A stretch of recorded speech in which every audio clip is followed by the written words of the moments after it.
I can't bear this bear. Mohan gave me some date on this date. Why are you batting this bat? अरे ये क्या हो रहा है, एक ही सेंटेंस में एक शब्द को एक से अधिक बार रिपीट किया जा रहा है। तो दोस्तों यही है होमोनिम्स। होमोनिम्स मतलब एक शब्द लेकिन उसका एक से अधिक अर्थ। तो आज के इस क्लास में हम लोग पढ़ने वाले हैं टॉप होमोनिम्स जो फ्रीक्वेंटली पूछे जाते हैं हमारे कॉम्पिटिटिव एग्जाम्स में। तो दोस्तों मैं हूं मनीष राज पांडे और आप सबका बहुत बहुत स्वागत है हमारे YouTube channel mission success English में। तो बिना समय गवाएं आइए शुरू करते हैं most important homonyms frequently asked in competitive examinations. तो हम जानते हैं कि बहुत तरह के शब्द होते हैं, कुछ एंटोनिम शब्द होते हैं, कुछ सिनोनिम शब्द होते हैं, कुछ पैरोनिम्स होते हैं, कुछ होमोनिम्स होते हैं, बहुत तरह के शब्द हैं। तो आज कुछ होमोनिम्स को हम लोग देखते हैं। पहला जो शब्द है वो है राइट। अब एक वाक्य हम देखते हैं, Mohan gave the answer and his answer was right. Mohan is a right person for this job. Turn to the right and go to Mohan. तो यहां हम देख रहे हैं कि दो तीन वाक्यों में एक ही शब्द राइट का प्रयोग हुआ है लेकिन अलग अलग अर्थ में हुआ है। जब आप कहते हैं कि टर्न टू द राइट तो यहां आप डायरेक्शन की बात करते हैं। जब आप कहते हैं कि yes your answer is right, आपका आंसर सही है, yes Mohan is a right person for this job, Mohan इस जॉब के लिए योग्य व्यक्ति है। तो हम देखते हैं कि एक ही शब्द राइट का अर्थ डायरेक्शन के भी अर्थ में होता है, योग्य के अर्थ में भी होता है, सटीक या सही के अर्थ में भी होता है। इसके बाद हम देखते हैं राइट, WRITE। राइट मीन्स लिखना। व्हाट आर यू राइटिंग, तुम क्या लिख रहे हो। Write a letter to your headmaster, headmaster के पास एक एप्लीकेशन लिखो, पत्र लिखो। और वहीं जब आप कंप्यूटर पढ़ते हैं तो I have to write a CD। I have to write a CD means I have to fill some data in the CD compact disc. तो यहाँ राइट का अर्थ लिखना भी है और वहीं जब कंप्यूटर के क्षेत्र में जाते हैं तो राइट का अर्थ होता है CD में डेटा वोटा डालना। ठीक है, इसके बाद नेक्स्ट जो शब्द है वो है बेयर। बेयर का अर्थ कई होता है। बेयर मीन्स सहना होता है। I can't bear this insult means I can't tolerate this insult, मैं इस इंसल्ट को नहीं टॉलरेट कर सकता हूं, नहीं बेयर कर सकता हूं, बर्दाश्त नहीं कर सकता हूं। और वहीं बेयर का एक दूसरा अर्थ भी होता है, I was born in India, मैं इंडिया में जन्मा। तो यहाँ बियर का अर्थ जन्मना हो गया, माने जन्म लेना हो गया। बियर का ही रूप बियर, बोर, बोर्न। बियर का अर्थ कैरी करना भी होता है। जैसे I saw a man was bearing some heavy load, मैं देखा कि एक आदमी बहुत भारी बोझ ढो रहा था। और बेयर एक नाउन भी है जिसका अर्थ होता है भालू, यानी एक animal. When I was going through a forest, I saw some group of bears. मैं कुछ bears का झुंड देखा। तो यहाँ bear का अर्थ क्या हो गया, भालू हो गया। तो bear के साथ आपको थोड़ा केयरफुल रहना है। bear मीन्स बर्दाश्त करना, bear मीन्स जन्म लेना, bear मीन्स पैदा करना, bear मीन्स भालू। इसके बाद है बैट। बैट का एक अर्थ है बल्ला, बैट का एक अर्थ है बल्ला यानी नाउन हो गया। और इसी अर्थ में ये वर्ब भी हो जाता है, बल्ला घुमाना, बल्ला और बल्ला घुमाना, बल्ला चलाना, है ना। और इसी बैट का एक अर्थ हो जाता है एक चिड़िया जिसका नाम है चमगादड़। क्या है, चमगादड़। Why are you batting the bat, मतलब आप इस बैट को, आप इस चिड़िया को, चमगादड़ को क्यों बैट से मार रहे हो। Why are you batting the bat. या फिर Mohan is a good batsman, Mohan एक अच्छा बल्लेबाज है। Sachin Tendulkar is one of the greatest batsman of the world. तो यहां हम देख रहे हैं कि बैट का अर्थ बल्ला, बैट्समैन यानी बल्लेबाज के अर्थ में हो रहा है। इसके बाद है बैंक। बैंक का एक अर्थ होता है नदी का किनारा, एक अर्थ होता है बैंक, और एक अर्थ होता है भरोसा करना, भरोसा करना। एक बैंक है जिसका एड the bank you can bank upon, आप देख सकते हैं। अब वो बैंक का नाम याद नहीं आ रहा है कि पंजाब नेशनल बैंक है या स्टेट बैंक ऑफ इंडिया है, कोई है जिसका स्लोगन है the bank that you can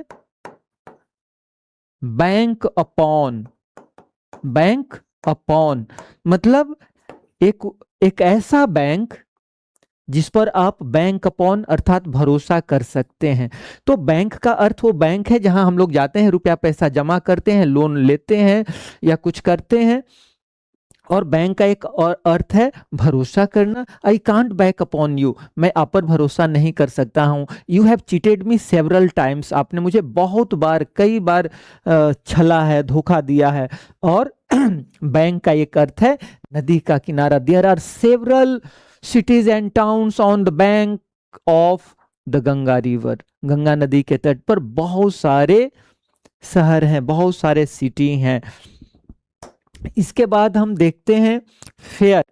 fair का एक अर्थ है मेला, मेला जहाँ कि हम लोग घूमने फिरने जाते हैं। छोटे छोटे बच्चे थे तो मेला जानने के लिए तो कुछ ज्यादा ही उत्सुकता रहती थी।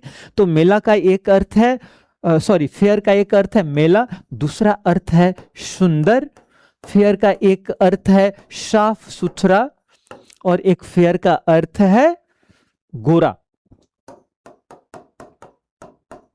और फेयर का एक अर्थ है निष्पक्ष, निष्पक्ष, निष्पक्ष मीन्स किसी तरह का पक्षपात पूर्ण नहीं होना, अर्थात न्यायप्रिय होना। तो fair, I saw the little child going to fair, मैं देखा कि नन्हा बच्चा कहाँ जा रहा था, फेयर जा रहा था, मतलब वह मेला जा रहा था। फेयर, हम लोग कहते हैं ना कि अरे फेयर बना लियो, फिजिक्स का फेयर बना लियो, इंग्लिश का फेयर बना लियो। यानी कि वो जो फेयर हम कहते हैं कि एक ऐसा कॉपी जो सुंदर हो, साफ सुथरा हो, जिस पर किसी तरह का गंदगी कटिंग वटिंग अक्सर ना हो। तो फेयर का अर्थ साफ सुंदर भी होता है। Sita is a fair girl, यानी सीता एक सुंदर लड़की है। और Sita is a fair complexion girl, Sita एक गोरी लड़की है। फेयर कंप्लेक्शन मीन्स गोरी, डार्क कंप्लेक्शन मीन्स सांवली, ब्लैक कंप्लेक्शन मीन्स काली, व्हीट कंप्लेक्शन मीन्स गेहुआ कलर की। और फेयर का अर्थ होता है निष्पक्ष। Mohan is always fair, Mohan हमेशा निष्पक्ष रहता है, न्याय प्रिय रहता है। तो इसका ये भी अर्थ है। द जज gave a fair decision, the जज गेव अ फेयर डिसीजन। और फेयर का जहां अर्थ होता है निष्पक्ष, न्यायप्रिय, तो उसका अर्थ, उसका उल्टा हो जाता है अनफेयर। कह रहा है कि द जज गेव अ फेयर डिसीजन, यानी न्यायपूर्ण डिसीजन दे दिया। इसके बाद है फाइल। फाइल का एक अर्थ है फाइल, जैसे कि हम ऑफिस में जाते हैं तो वहां फाइल के ऊपर फाइल, फाइल के ऊपर फाइल रखी रहती है। कोर्ट में भी जाते हैं तो फाइल के ऊपर फाइल रखी रहती है और आपको तारीख पे तारीख मिलते जाता है। तो फाइल का एक अर्थ वो होता है जहां की वो सब दस्तावेज जिसमें रखा जाता है। फाइल का एक अर्थ पंक्ति भी होता है, जैसे soldiers stood in a file, soldiers stood in a file, यानी सैनिक जो थे वो पंक्ति में खड़ा हो गए। फाइल का एक दूसरा अर्थ भी होता है, फाइल का एक अर्थ होता है जैसे हम लोग नेल फाइल करते हैं। क्या करते हैं? नेल फाइल करते हैं। नेल अर्थात नाखून फाइल करते हैं, यानी कि नाखून को काटते हैं, उसको ट्रिम करते हैं, सही करते हैं। तो फाइल का अर्थ वो भी होता है, ठीक ना। इसके बाद फाइल का हम उसी अर्थ में दूसरा भी है कि किसी चीज को काट छांट करके सुंदर कर देना, अच्छा कर देना, जैसे कि हम नेल को कर देते हैं। तो वहां एक तो फाइल हो गया, दूसरा पंक्ति हो गया, और दूसरा जैसे किसी को काट वोट करके संवार देना। संवार देना। ठीक है, इसके बाद है फ्लाई। फ्लाई मीन्स उड़ना, फ्लाई मीन्स उड़ना। जैसे आई saw a parrot flying in the sky, मैंने आसमान में उड़ते हुए एक तोता को देखा। और दूसरा फ्लाई का अर्थ है मक्खी। When I was eating I saw a fly in my meal, जब मैं खा रहा था तो मैं देखा कि मेरे भोजन में क्या थी, एक मक्खी थी। ठीक है, तो फ्लाई का ये है। इसके बाद है लाइट। लाइट का एक अर्थ है रोशनी। The light is dim and I can't read. Light जो है, रोशनी जो है, प्रकाश जो है मध्यम है, एंड आई कांट रीड, मैं पढ़ नहीं सकता हूं। तो लाइट का यहां अर्थ क्या है, रोशनी है। जबकि लाइट का एक दूसरा अर्थ है हल्का। जैसे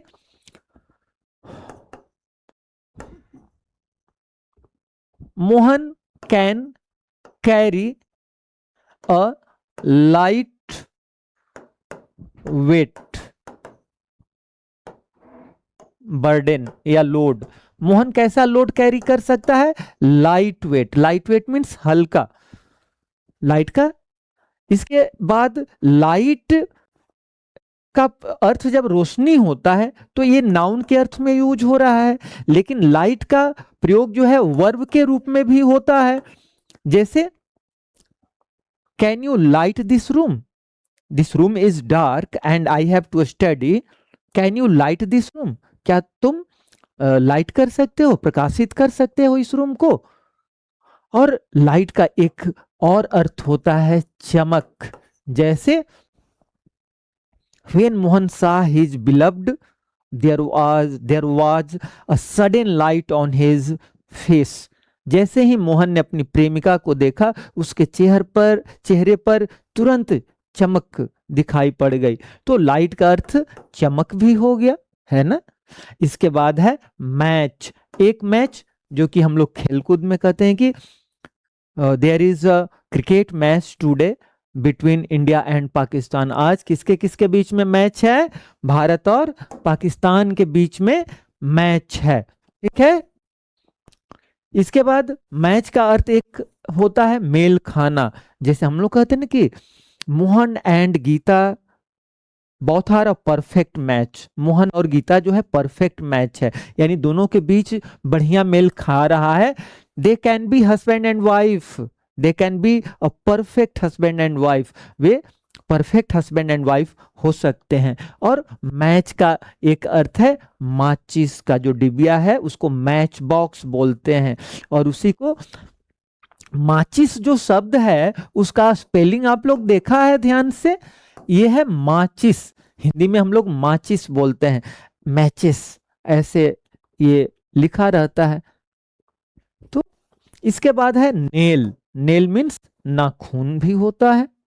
जैसे you are filing your nails, आप अपने नेल्स को ठीक कर रहे हो। और नेल का एक अर्थ होता है कील। Heat the nail hard, nail पर तेजी से प्रहार करो, यानी ठोक ठोक दो। ठीक है, इसके बाद है पार्क।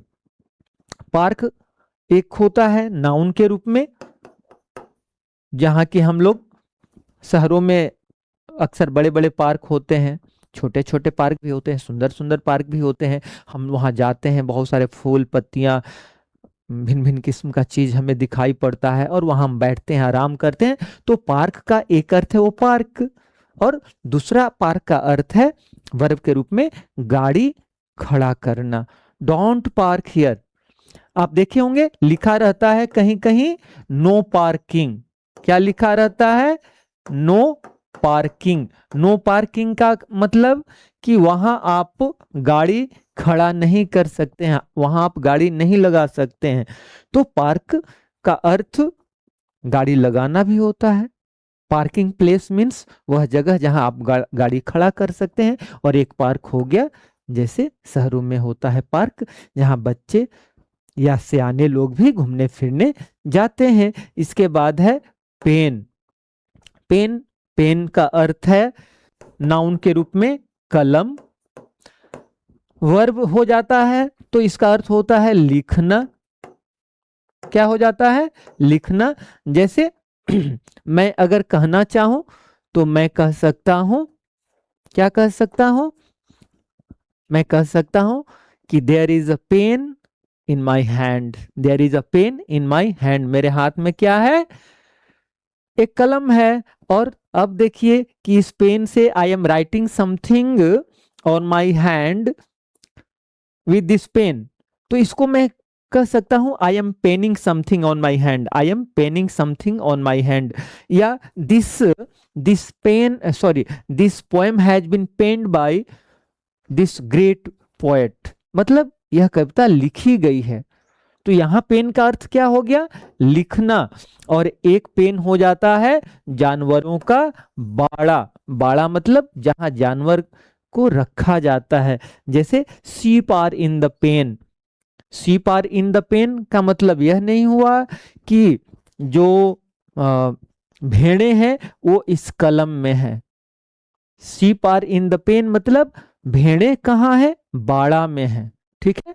और एक चीज आप यहां देख लीजिए, ग्रामर का एक दूसरा चीज भी बता दूं।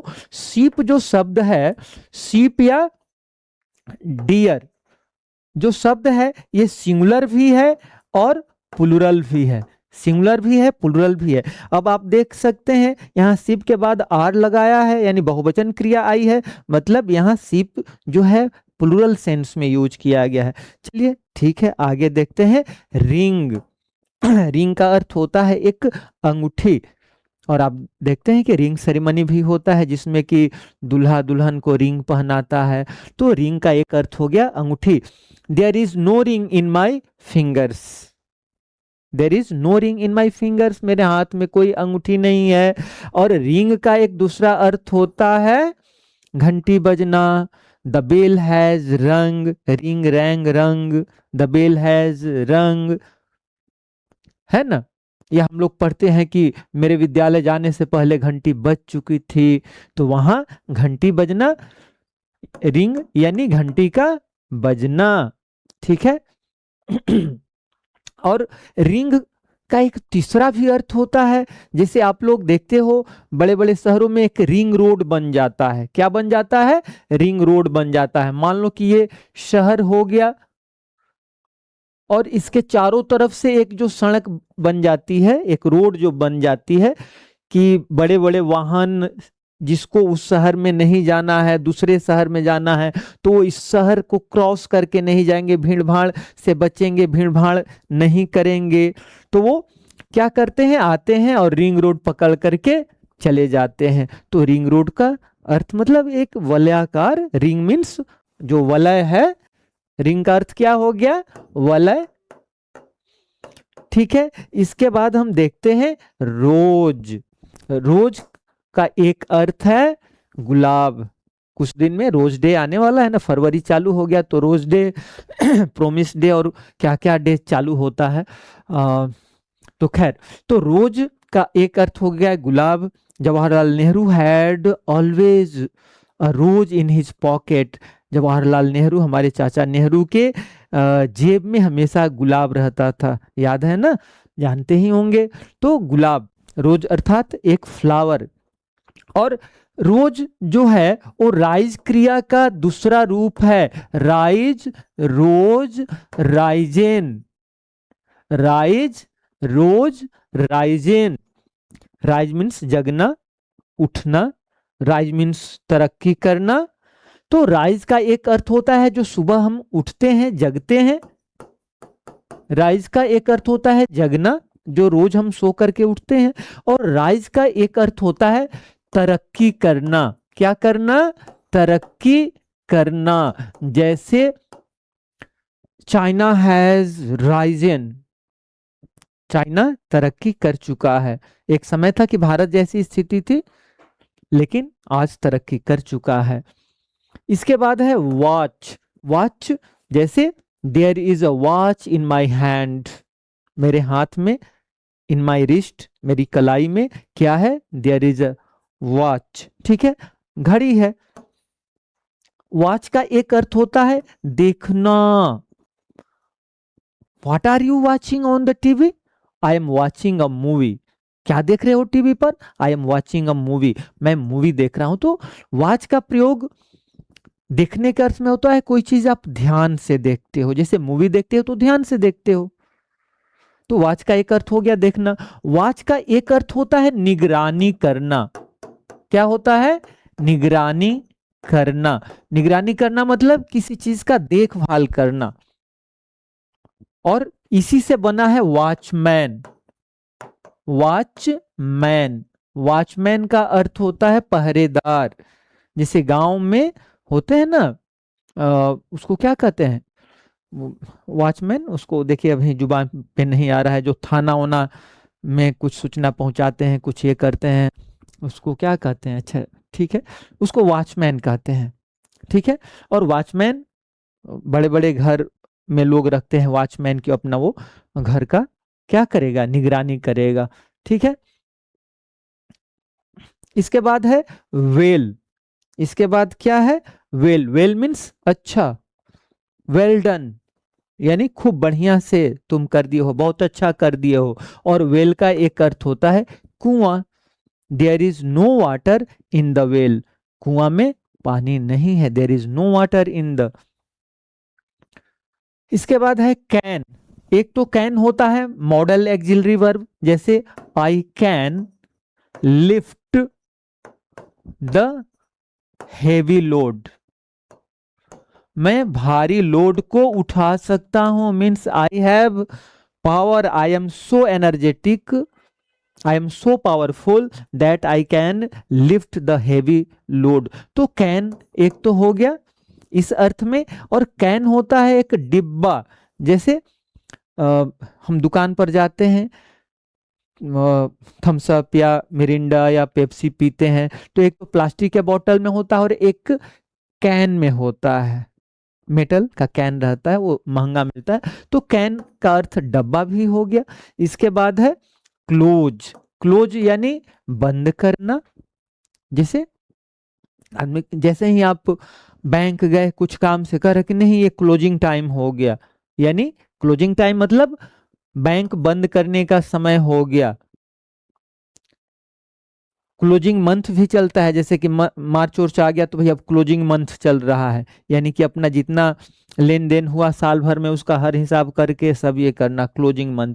और क्लोज का एक दूसरा अर्थ भी होता है, क्लोज माने पास, यानी करीब, है ना। Who is close to you, तुम्हारे करीब में कौन है? तो देखो, क्लोज का अर्थ जब करीब होता है तो यह फिजिकल पोजीशन को भी बताता है और एक इमोशनल, एक मेंटल कंडीशन को भी बताता है। कहने का मतलब है कि कोई तुम्हारे बगल में कौन बैठा है, कौन खड़ा है फिजिकली, वहां भी हम क्लोज का प्रयोग कर सकते हैं।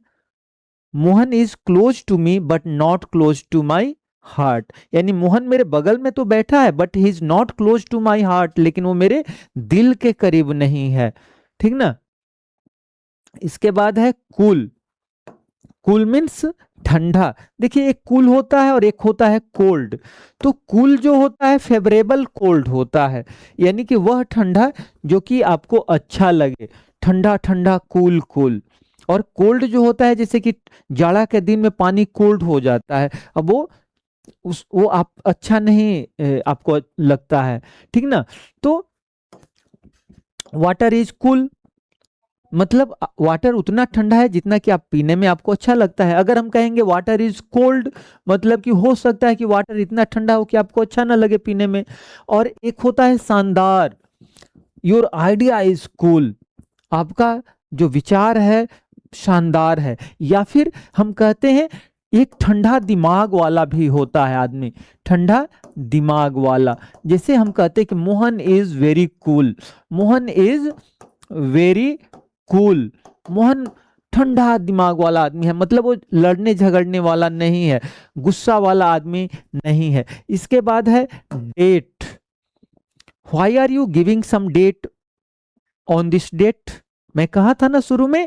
तो देखिए डेट का एक अर्थ होता है, जैसे कि आज का डेट क्या है, टुडे इज 4 फरवरी 2026, आज 4 फरवरी 2026 है। तो डेट का एक अर्थ हो गया। और डेट का एक अर्थ होता है खजूर, है ना, आसमान से गिरा खजूर पे लटका, वही खजूर। ठीक ना। और डेट का एक तीसरा अर्थ भी होता है, जैसे कि हम लोग पढ़ते हैं डेटिंग वेबसाइट्स, डेटिंग एप्स, जिसमें कि आप जाते हैं, इनरोल होते हैं, लॉगिन करते हैं, लड़का लड़की एक दूसरे से मिलने जाता है, घूमने फिरने जाता है, डेटिंग करता है, फिर बाकी जो होता है सब होता है। तो एक तो डेटिंग ये मुलाकात के अर्थ में भी होता है, ठीक है। इसके बाद है drop. Water water everywhere but not a drop to drink, है ना। कविता the rime of ancient mariner, जिसमें कहता है कि water water everywhere but not a drop to drink. Drop यानी बूंद, अ ड्रॉप ऑफ वाटर एक बूंद पानी, अ ड्रॉप ऑफ इंक एक बूंद स्याही। और ड्रॉप का दूसरा अर्थ क्या होता है, गिरना। Don't drop this glass, the glass is made of glass. लीजिए एक और यहां आ गया ग्लास यानी शीशा, ग्लास माने शीशा, वही शीशा हो या दिल हो आखिर टूट जाता है, ठीक है। शीशा हो या दिल हो आखिर टूट जाता है, तो वही ग्लास माने एक होता है शीशा, और एक ग्लास माने गिलास, प्याला, बड़ा सा प्याला ग्लास कहते हैं। तो don't drop this glass because this glass is made of glass, क्योंकि यह ग्लास जो है शीशा का बना हुआ है, ठीक है। इसके बाद है फॉल। फॉल मीन्स गिरना, फॉल मीन्स गिरना। He fell down, the baby fell down on the ground and got hurt, बच्चा गिर गया ग्राउंड पे और चोट लग गया। और फाल का एक दूसरा अर्थ होता है पतझड़। फाल का अर्थ क्या होता है, फाल सीजन इज कमिंग, मतलब पतझड़ का मौसम आ रहा है। और एक फाल होता है जिसको हम लोग जलप्रपात भी कहते हैं, क्या कहते हैं, जलप्रपात भी कहते हैं, हुंडरू फाल। हुंडरू फाल इज अ वेरी फेमस फाल। तो यानी हुंडरू फाल जब कहते हैं यानी कि हुंडरू जलप्रपात कहते हैं। इसके बाद है काइंड। काइंड का एक अर्थ होता है दयालु, Mohan is a kind person, Mohan एक दयालु आदमी है। और दूसरा प्रकार, you are a different kind of person and I don't like this type of person, कह रहा है कि तुम बिल्कुल अलग किस्म के आदमी हो जी, और मैं तुम्हारे जैसा आदमी को नहीं पसंद करता हूं। आई don't like you kind of person, आपके जैसा लोग नहीं मैं पसंद करता हूं। What kind of book is this. इसके बाद है लाई। लाई का एक अर्थ होता है पढ़ना, पढ़ना माने पढ़ा होना। एक होता है लाई माने झूठ बोलना, don't tell a lie, always speak the truth, झूठ मत बोलो, सदा सत्य बोलो। तो हम देख रहे हैं कि एक लाई का अर्थ है झूठ बोलना, और ये वर्ब हो गया, और लाई नाउन भी है जिसका अर्थ हो जाता है झूठ, यानी नाउन के रूप में तो झूठ, वर्ब के रूप में तो झूठ बोलना, और लाई माने लेटना। I lay in sorrow deep distressed poor man passed my way, Charles Mackay की कविता है सिंपैथी, जिसमें वो कहता है कि मैं दुख में था, लेटा हुआ था, एक गरीब आदमी आया, है ना। तो लाई का अर्थ पड़ा होना। लाई ऑन द बेड, बिस्तर पर लेटो। If you are tired lie on the bed, अगर तुम थके हो तो बेड पर लेट जाओ। इसके बाद है नेट। नेट का एक अर्थ होता है जाल, जैसे मॉस्किटो नेट या फिश वाला नेट, मच्छरदानी, मॉस्किटो नेट हो गया। और नेट का एक दूसरा अर्थ होता है कुल योग, नेट प्रॉफिट। नेट प्रॉफिट माने शुद्ध लाभ। इसके बाद है पॉइंट। पॉइंट का एक अर्थ होता है बिंदु, जिसमें न लंबाई हो, न चौड़ाई हो, न मोटाई हो, न गहराई हो, बिल्कुल। पॉइंट क्या होता है, पॉइंट लोकेट करने के काम में आता है। तो बिंदु, ये जो हम लोग मैथ में ये बिंदु से डिनोट में कर दिया। और पॉइंट का अर्थ होता है दूसरा इशारा करना, है ना। जैसे Mohan was Poynting eight Sohan, Mohan Sohan पर पॉइंट कर रहा था, माने सोहन के तरफ इशारा कर रहा था। इसके बाद है पोस्ट। पोस्ट का एक अर्थ होता है पद, जैसे डीएम का पद बहुत बड़ा पद होता है, प्रधानमंत्री का पद बहुत बड़ा पद होता है, यानी बहुत बड़ा पोस्ट होता है। और पोस्ट का एक दूसरा अर्थ होता है डाक, जैसे हम कहते हैं इंडिया पोस्ट। इंडिया पोस्ट, कल ही मैं वीडियो बनाया था कि इंडिया पोस्ट यानी भारतीय डाक विभाग ने बहुत बम्पर वैकेंसी निकाली है, इंडिया पोस्ट। तो इंडिया पोस्ट यानी भारतीय डाक। और पोस्ट का एक अर्थ होता है, क्या कहते हैं, post the letter. Post the letter यानी चिट्ठी को ले जाकर के डाकखाना में डाल दीजिए, पोस्ट द लेटर। तो यहां पोस्ट हो गया पत्र को डालना, ठीक है, लेटर पोस्ट करना। इसके बाद हो गया रो। रो मीन्स कतार होता है। Mohan is the first student in this row. Mohan is the first student in this row यानी मोहन इस कतार में पहला विद्यार्थी है। और रो का दूसरा अर्थ झगड़ा भी होता है। दे हैड ए रो मतलब वो लोग झगड़ा कर दिए। और रो का एक अर्थ होता है नाव खेना या पतवार, इस अर्थ में भी होता है। इसके बाद है स्केल। स्केल का एक अर्थ होता है, जैसे मछली में आप देखते हैं ना चिमटा टाइप का रहता है, वो भी होता है छिलका। स्केल जैसे मछलियों का होता है, मछली बनाने से काटने से पहले उसके स्केल को आप छुड़ाते हैं, तो एक छिलका हो गया। स्केल का एक अर्थ तराजू हो गया, तराजू को भी हम लोग स्केल कहते हैं। और स्केल का एक अर्थ पैमाना भी होता है, जैसे हम कहते हैं कि रिचर स्केल पर 7 या 8 बहुत बड़ा भूकंप माना जाता है, रिचर स्केल पर यानी रिचर पैमाना पर, ठीक है। इसके बाद है सील। सील का एक अर्थ होता है मुहर, और सील का एक अर्थ होता है मुहर, मुहर लगा देते हैं ना, तो ये मुहर नाउन भी होता है और सील वर्ब भी होता है, यानी मुहर लगा देना, मुहर लगाना। तो एक अर्थ हो गया मुहर नाउन, दूसरा मुहर लगाना वर्ब, और तीसरा अर्थ हो गया सील मछली, यानी सील एक तरह की जो कि मछली है। इसके बाद है स्प्रिंग। स्प्रिंग का एक अर्थ होता है बसंत ऋतु। शैली की कविता का एक लाइन है, शैली की कविता का एक लाइन है कि if winter comes can spring be far behind. If winter comes can spring be far behind, कि अगर विंटर आ ही गया तो क्या बसंत बहुत दूर है। मतलब कि अगर दुख में तुम हो, दुख आ ही गया है तो सुख बहुत दूर नहीं है, दुख धीरे धीरे खत्म हो जाएगा, सुख एक न एक दिन आएगा। तो स्प्रिंग का एक अर्थ बसंत ऋतु हो गया। स्प्रिंग का एक दूसरा अर्थ झरना भी होता है, झरना। और स्प्रिंग का एक अर्थ उछलना या उछाल भी होता है, जैसे। और स्प्रिंग एक क्या होता है, जैसे आप देखते हैं कि कारों में भी स्प्रिंग लगा रहता है, जिसको हम लोग सॉकर कहते हैं। कलम हम लोग जो लिखते हैं उसमें भी देखते हैं कि जो टिप टॉप पेन रहता है उसमें स्प्रिंग लगा रहता है। तो स्प्रिंग का वो अर्थ होता है कमानी, उसको क्या कहते हैं, कमानी। स्प्रिंग बैलेंस, कमानीदार तुला, आप लोग विज्ञान में पढ़े होंगे। इसके बाद है टाई।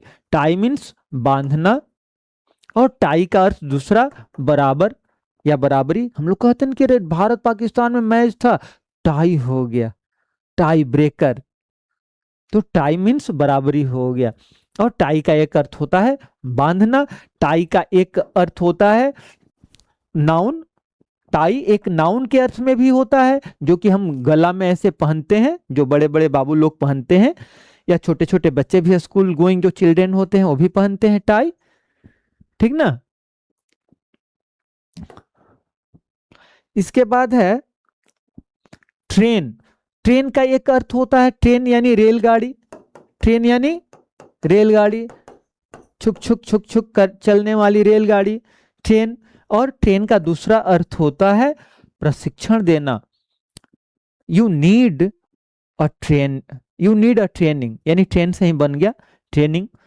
या ट्रेन स्टूडेंट्स वेल, स्टूडेंट्स को बढ़िया से ट्रेन करो, क्या करो, ट्रेन करो यानी प्रशिक्षण दो।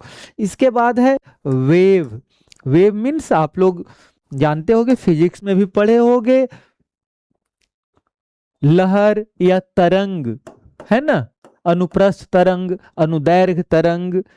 तो तरंग आप पढ़ते हो। वेव का एक अर्थ होता है तरंग, मीडियम वेव्स, शॉर्ट वेव्स या लॉन्ग वेव्स। और वेव का एक अर्थ होता है हाथ हिलाना। आप देखते हैं, जाने लगते हैं तो मोदी जी को देखते हैं ना कैसे हाथ वेव करते हैं, Modi ji always wave his hands. तो वहां अर्थ हो गया हाथ हिलाना। इसके बाद है यार्ड। यार्ड मीन्स होता है जिसको हिंदी में हम गज कहते हैं।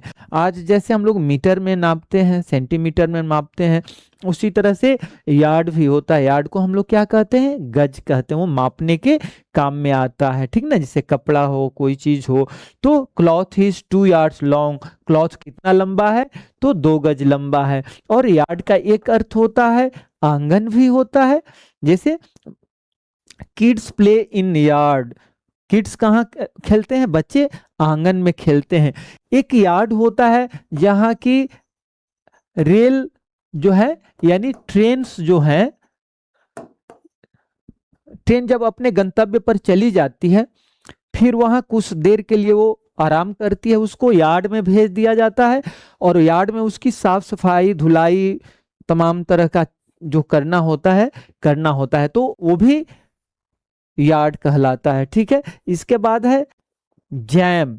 जैम का एक अर्थ होता है मुरब्बा, जैम एंड जेली, खाने वाला। जैसे ब्रेड विद जैम बच्चे खूब पसंद करते हैं। और एक होता है जैम जिसको हिंदी में जाम कहते हैं। जैसे कि ट्रैफिक जाम हो गया था, Mohan came late. Why did he come late, because he was in jam. जाम हिंदी में कहते हैं जाम, इंग्लिश में कहते हैं जैम, ट्रैफिक जैम, है ना। इसके बाद है रॉक। रॉक का एक अर्थ होता है चट्टान, दूसरा अर्थ होता है हिलाना। जैसे a big rock, igneous rock. Igneous rock माने आग्नेय चट्टान। मेटामॉर्फिक रॉक, तमाम तरह के रॉक होते हैं, चट्टान होते हैं। और रॉक का एक दूसरा अर्थ होता है हिलाना। Rock the baby. The baby is in the cradle, rock the baby. Baby को हिलाओ यानी झुलाओ। और एक दूसरा होता है rocking star. Mohan is rocking, या this new actor is rocking, मतलब खूब बुलंदी पर जा रहा है, खूब फेमस हो रहा है, खूब सफलता की नई सीढ़ी चढ़ रहा है। तो रॉक का वो भी अर्थ होता है। इसके बाद है बैट। बैट बैट का एक अर्थ होता है चमगादड़। चमगादड़, चमगादड़, है ना। चमगादड़ के बारे में आपको पता होगा कि चमगादड़ 20 हर्ट्ज से कम और 20,000 हर्ट्ज से भी ज्यादा का जो साउंड वेव होती है उसको सुनती है, जो कि मनुष्य नहीं सुन पाता है। तो चमगादड़ एक चिड़िया हो गई। कहा जाता है कि चीन वालों ने चमगादड़ का मीट खा लिया था, कोरोना फैल गया था, बात जो भी हो। तो एक बैट हो गया वो चमगादड़। और एक बैट होता है बल्ला मारना यानी बल्ला घुमाना। और एक बल्ला भी होता है, बल्ला, वही क्रिकेट वाला बल्ला। तो बैट का जब अर्थ बल्ला होता है तो ये नाउन हो गया, बल्ला घुमाना तो ये वर्ब हो गया, है ना।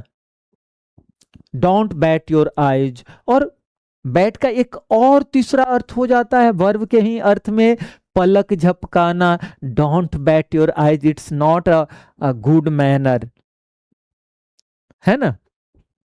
इसके बाद है करेंट। इसके बाद क्या है, करेंट। करेंट मीन्स धारा। बिजली की धारा कहते हैं ना कि बहुत हाई करेंट है। Don't touch the live wire. इस लाइव वायर को डोंट टच करो क्योंकि बहुत हाई करेंट है, उसमें जो धारा है बहुत तेज है। और देखो इस धारा के अर्थ में नदी की भी जो धारा है ना, नदी की धारा, उसको भी करेंट कहते हैं। In rainy season the current is too high यानी टू मच। बरसात के दिन में नदियों में कितनी धारा हो जाती है, बहुत हाई करंट हो जाता है, यानी प्रबल वेग से नदियां चलने लगती है। तो वहां पानी की जो धारा है उस अर्थ में भी करंट का प्रयोग होता है, बिजली की धारा इस अर्थ में भी प्रयोग होता है, और करंट वर्तमान यानी प्रेजेंट के अर्थ में भी होता है, जैसे करंट अफेयर्स, समसामयिक। You should pay focus on current affairs. आपको समसामयिकी पर यानी कि वर्तमान में कहाँ क्या घट रहा है आपको ध्यान देना चाहिए। Several questions are asked from current affairs. इसके बाद है ऑर्डर। ऑर्डर का एक अर्थ होता है आदेश। द जज गेव द ऑर्डर, जज ने क्या किया, ऑर्डर दिया, आदेश दिया। और दूसरा ऑर्डर का अर्थ क्या होता है, क्रम। The word order, it's Ram a mango, it's Ram a mango. अब यहां क्या कहेंगे, the word order, the word order of this sentence is not correct, the word order of this sentence is not correct. इस सेंटेंस का जो word order है यानी शब्दों का जो क्रम है, क्या है, शब्दों का जो क्रम है वो सही नहीं है। इट्स राम अ मैंगो नहीं होगा, बल्कि क्या होगा, राम इट्स अ मैंगो हो जाएगा, है ना। तो ऑर्डर का एक अर्थ आदेश होता है, ऑर्डर का एक क्रम होता है, ठीक ना।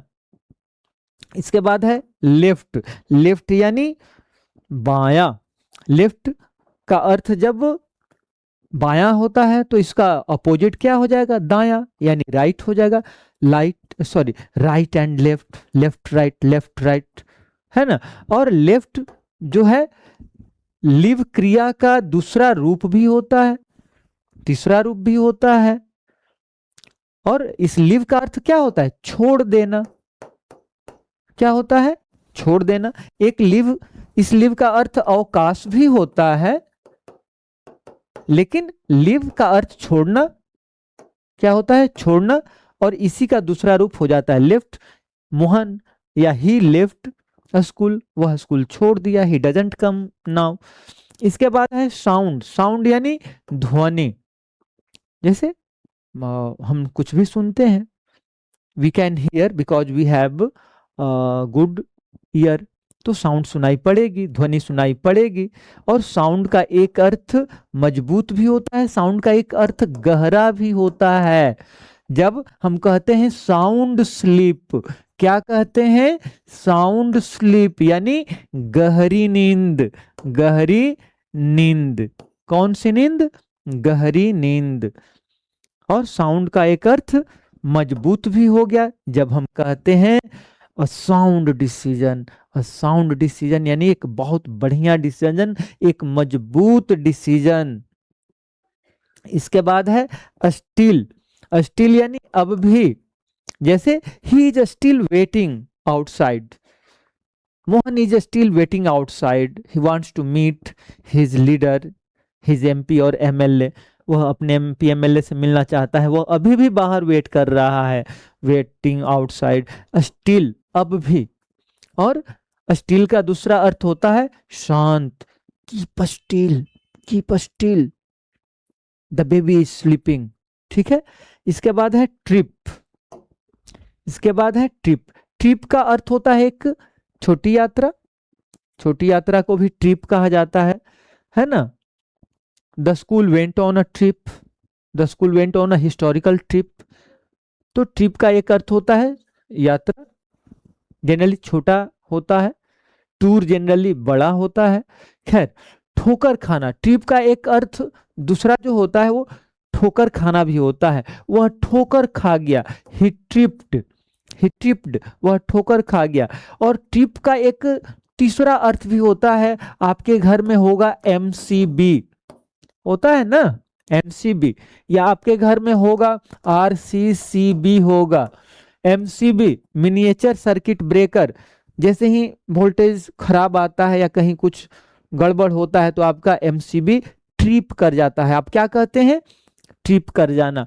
तो ट्रिप कर जाना माने वो गिर जाना, कैसे ठोकर खा करके गिर जाता है, उसी तरह से वो भी खा करके बिना ठोकर खाए गिर जाता है। इसके बाद है बोर्ड।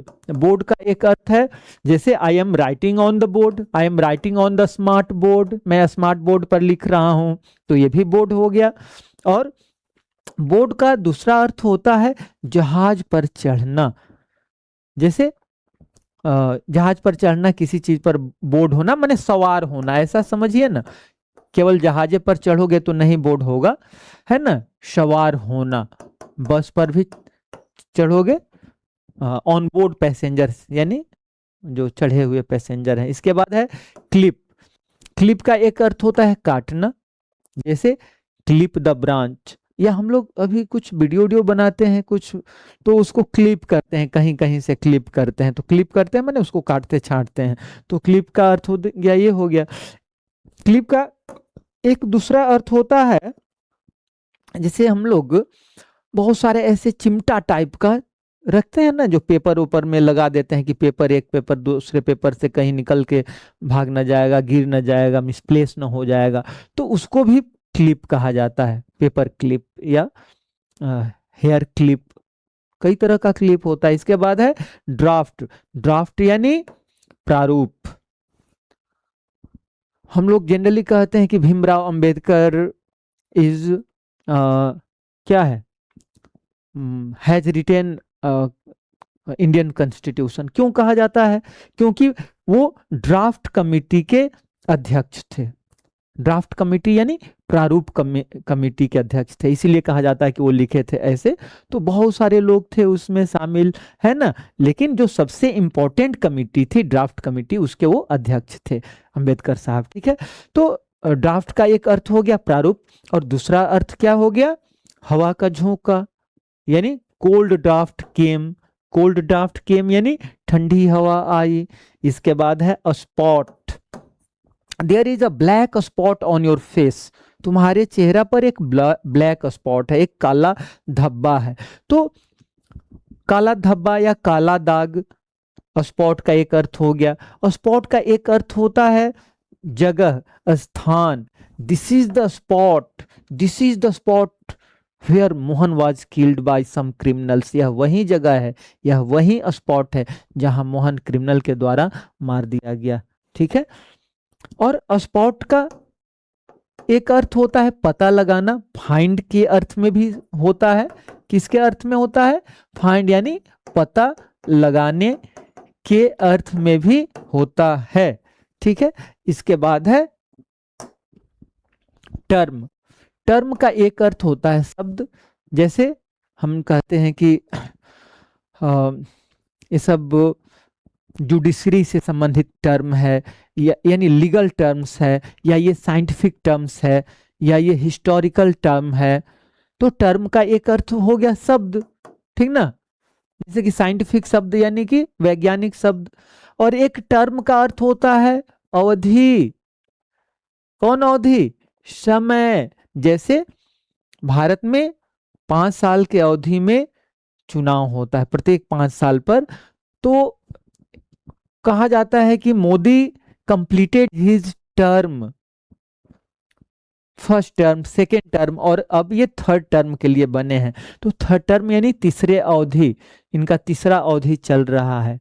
ठीक है, तो यहां हम देखें कि एक ही शब्द एक से अधिक अर्थ में यूज हो रहा है।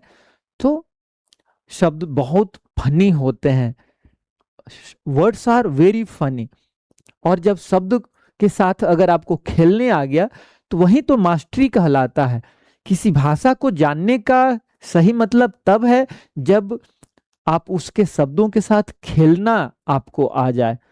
तो आज का वीडियो कैसा लगा? अगर वीडियो अच्छा लगा हो तो लाइक कीजिए, चैनल सब्सक्राइब नहीं किए हैं तो सब्सक्राइब भी कर लीजिए, शेयर भी कर दीजिए। तो फिर मिलते हैं अगले वीडियो में। Thank you.